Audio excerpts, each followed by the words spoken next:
Hello guys, welcome to our channel. दोस्तों, मेरा नाम रैदर है। मेरा नाम अली रजा। दोस्तों, ये ऑपरेशन सिंदूर अभी तक चल रहा है। वीडियो आया ऑपरेशन सिंदूर एंड से। चलो, एंड हो गया। ऑल आइज ऑन पहुंच the ultimate India versus Pakistan face of. देखिए भाई। अभी भारत के कश्मीर के पहलगाम में सिंदूर का रंग फीका भी नहीं पड़ा था कि पाकिस्तान ने अपनी कायराना हरकतों को पुंछ में ऐसा दोहराया कि भारत का पारा पाकिस्तान को लेकर एक बार फिर चढ़ गया। ये सवाल उठने लगा है कि क्या पाकिस्तान को इस बार निर्णायक जंग की तलाश है? क्योंकि पहलगाम की वादियों में जब लाल सिंदूर बिखरा था तब वो एक आतंकवादी हमला नहीं था, भारत की आत्मा पर आघात था। भारत का धैर्य जवाब दे गया था और इसके बाद भारत ने लाल मस्जिद से लेकर लश्कर तैयबा और जैश ए मोहम्मद के तमाम अड्डों को राख में बदल दिया। भारत ने बताया कि इस बार हमला आतंकियों पर हुआ है, लेकिन पाकिस्तान अगर अपनी नापाक हरकतें खत्म नहीं करेगा तो फिर भारत हर एक खून का बदला खून से लेगा। लेकिन पाकिस्तान ऐसा लगता है कि पागलपन के रास्ते पर निकल चुका है। 6-7 मई 2025 की रात पुंछ एलओसी के पास पाकिस्तानी सेना ने निर्दोषों पर हमला करना शुरू कर दिया। इस हमले में 12 लोगों की मौत हुई, 4 बच्चे थे, कई घायल हो गए और सबसे दर्दनाक तो गुरुद्वारा श्री गुरु सिंह सभा साहिब पर हमला था, जहां पर रागी भाई अमरीक सिंह, पूर्व सैनिक अमरजीत सिंह, दुकानदार रंजीत सिंह, बलविंदर कौर रूबी की जान चली गई। ये सिर्फ एक हमला नहीं था, ये सिख समुदाय के पवित्र स्थल और इंसानियत पर पाकिस्तान का प्रहार था। पाकिस्तान पहले भी पुंछ को आतंक का शिकार बनाता रहा है और एक बार फिर उसे खून से लथपथ किया। हालांकि भारत ने सियालकोट में वो खून की होली खेलकर इसका जवाब दिया है, लेकिन पाकिस्तान की ये कार्रवाई ऑपरेशन सिंदूर के जवाब में थी। पाकिस्तान की ये कार्रवाई उसकी हताशा, उसकी नीचता का सबूत थी।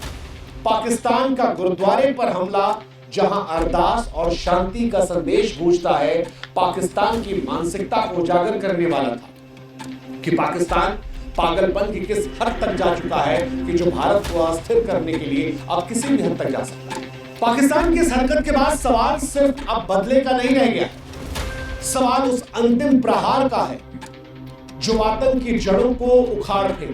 पुंछ का खून, पहलगाम का जख्म और गुरुद्वारे पर हमला अब और सहनशीलता की मांग नहीं करता और इसीलिए आज 140 करोड़ आवाम पूछ रही है कि क्या यह वक्त नहीं कि भारत एक ऐसा सबक सिखाए जो पाकिस्तान की मौजूदा सत्ता ही नहीं बल्कि उसकी आने वाली नस्लों को भी बेगुनाहों पर आतंक फैलाने के ख्याल मात्र से थर्रा दे।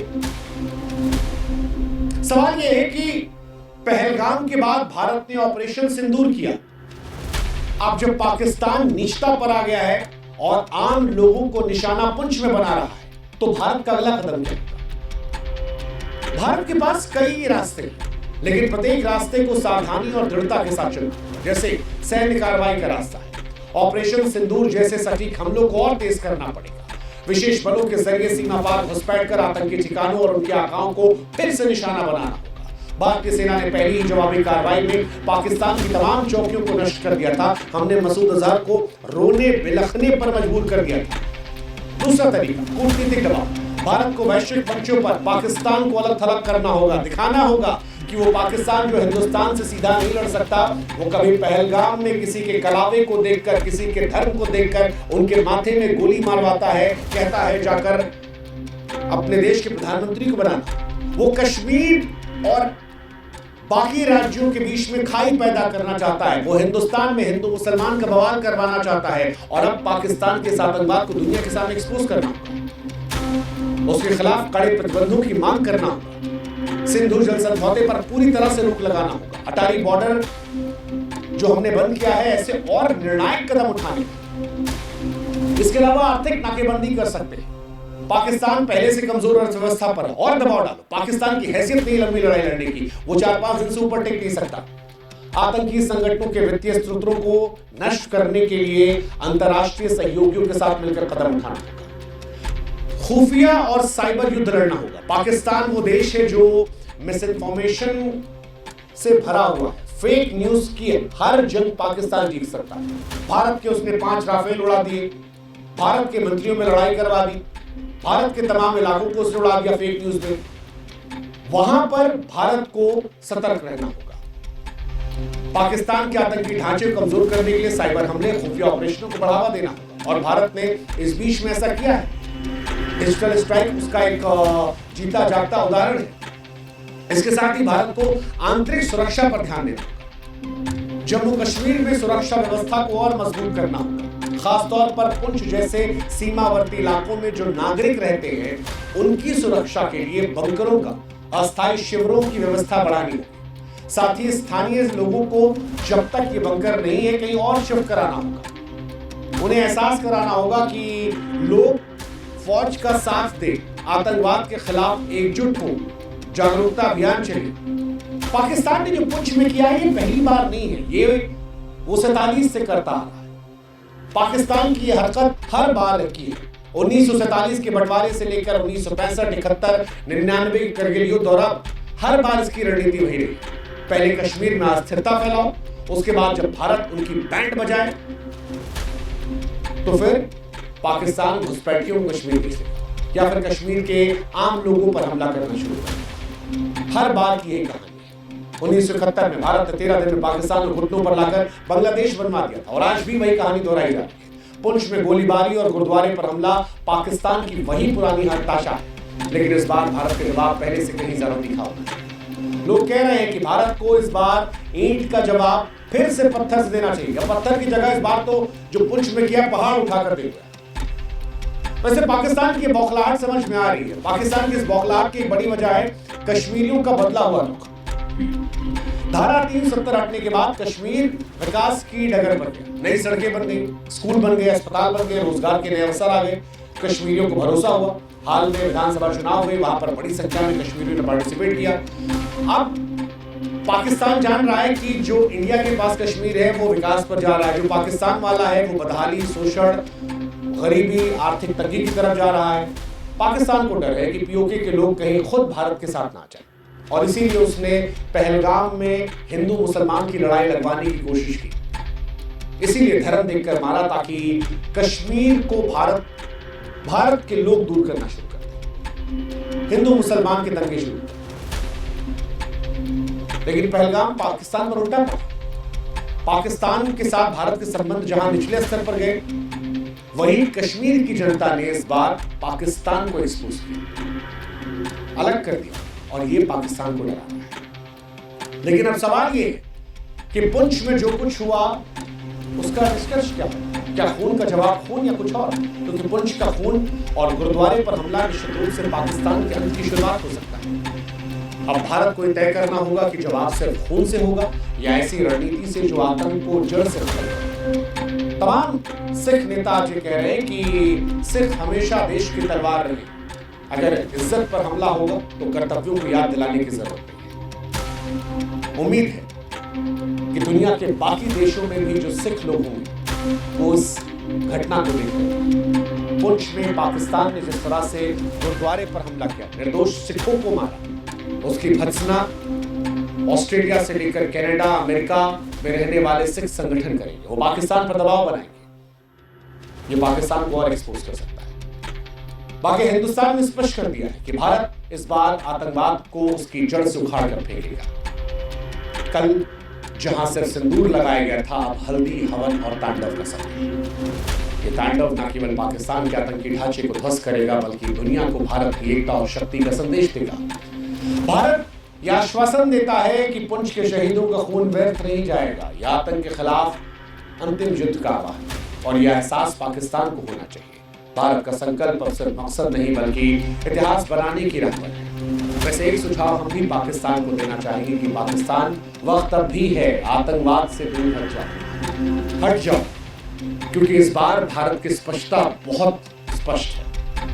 आतंकवाद को लेकर जीरो टॉलरेंस है, और जिस तरह से तुम इंसानियत को शर्मसार करने की कोशिश कर रहे हो, सिखों पर हमला करके मानवता को दागदार कर रहे हो, जो तुमने पहलगाम में किया जिससे इंसानियत शर्मिंदा हो गई, अगर ये हरकतें बंद नहीं हुई तो कहीं ऐसा ना हो कि जिस पाकिस्तान का जन्म 1947 में हुआ था तो 2025 में इतिहास में रह जाए। वक्त अब भी है, वक्त रहते सलाम। जय हिंद, जय भारत, नमस्कार। आप तो पाकिस्तान को ख़त्म ही करना चाहते हो, पर ऐसा नहीं हो सकता। बाकी रही बात ये जो अभी पुंछ का जो वाक़या हुआ है, हमारी तरफ से रिटेलिएशन हुआ है, हमारे वाले भी गुस्से में हैं, ये यार ऐसे कैसे आप हमारे यहाँ रात के अंधेरे में घुस आए। तो वो अपना अभी बदला लेने की कोशिश करेंगे ना, वो भी अपनी कौम को मैसेज देंगे कि भाई हम बैठे हैं, आप टेंशन ना लें, हम बदला लेंगे। तो ये मामला बढ़ता जाएगा, आप वहाँ से हमला करेंगे, ये फिर हमला करेंगे, फिर बात बढ़ते बढ़ते कहीं वो एटम गोले तक ना आ जाए, फिर उसको रोकना भी मुश्किल हो जाएगा। तो इसको एंड करके बातचीत करें और बोलेंगे भाई ठीक है, इन्वेस्टिगेशन करते हैं, जो भी टेररिस्ट हैं हम उनको मारते हैं, और अमेरिका और चाइना को बीच में लाते हैं, वो अभी इन्वेस्टिगेशन करें ताकि पता चले। क्योंकि चाइना हमारे साथ है, अमेरिका आपके साथ है, दोनों मिलके अब इन्वेस्टिगेशन करेंगे ना, तो ज़रूर कोई ना कोई मतलब सुराग मिलेगा। बाकी ऐसे हमले अगर होते रहेंगे, फिर हमारे वाले भी नहीं देखेंगे गुरुद्वारा है या मंदिर है या मस्जिद है, वो भी मारेंगे। वो भी मिसाइल हमारे यहाँ ऐसे ही बने हुए हैं, वो भी कह रहे कहाँ ट्राई करें हम, हमारे यहाँ भी नुमाइश कर कर के थक गए आर्मी वाले। वो भी कहते हैं मौका आया है तो चलो आजमाओ। आपके वाले भी हमने देखे थे 26 जनवरी को मोदी जी ने बड़े ऐसे तोप गोले दिखाए थे, तो आपके यहाँ भी बहुत लोग मतलब गुस्सा है, वो भी कहते हैं मारो पाकिस्तान को। पर हम चाहेंगे भाई बात खत्म करो, ये मसला जो है ना बहुत अब बढ़ता जा रहा है यार।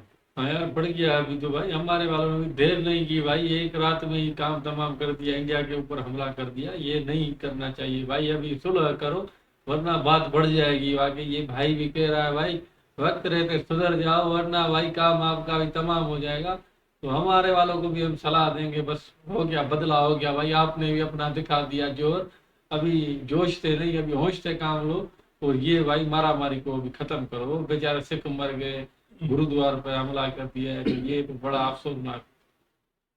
बिल्कुल, ये तो अफसोसनाक तो है, गुरुद्वारा पर है ना हमला हो गया पाकिस्तान की तरफ से। और हिंदुस्तान वाले ने भी मस्जिद की तरफ किया था ना रुख भाई, यहाँ पर पाकिस्तान में। तो दोनों को गुस्सा है ना भाई, हमारी पब्लिक भी बोलती है उनको मारो, आपकी भी पब्लिक बोलती है इनको मारो। ऐसा करोगे ना दोनों ही तबाह हो जाएंगे। बाहर वाले मजे पे मजे ले रहे हैं, अमेरिका वाले जितने भी बड़े बड़े देश है ना, वो बोलेंगे ये लड़े तो हम कब्जा कर ले इनके देश के ऊपर। आपस में भाईचारे के साथ रहो ना भाई, मैं तो कहूँगा अमन के साथ रहो, आओ मीटिंग करो, जितनी भी टेररिस्ट को पकड़ो, सीधा जो भी होगा गुनहगार आप उनको पकड़ो। आपको फर्स्ट टाइम अड्डे उनको पता है तो ले आओ ना, सारे पूरे दुनिया के मीडिया को ये वो भाई पाकिस्तान की तरफ है, उनके सामने पकड़ लो उनको सीधा सीधा। तो ये बम गोले मारोगे चलाओगे तो फिर आपस में यहाँ के भी बेगुनाह मरेंगे, वहां के भी मरेंगे भाई, सीधी बात है। सही बात है। और कुछ लोग ऐसा भी कह रहे हैं कि वहां पर जो सिख है ना, उनको मतलब उकसाने के लिए वहां की आर्मी ऐसा कर रही है ताकि सिखों को लगे पाकिस्तानी हमारे दुश्मन है। वो खालिस्तानी वहां मूवमेंट चल रही है ना, हाँ तो उनको इस तरह कुछ करके दिखा रहे हैं कि भाई देखो पाकिस्तान तो आपका भी सगा नहीं है, आप पे हमला कर रहा है गुरुद्वारों पर। तो कुछ ऐसी खबरें आ रही है, उसमें क्या सच्चाई है बाकी अल्लाह खैर करेगा।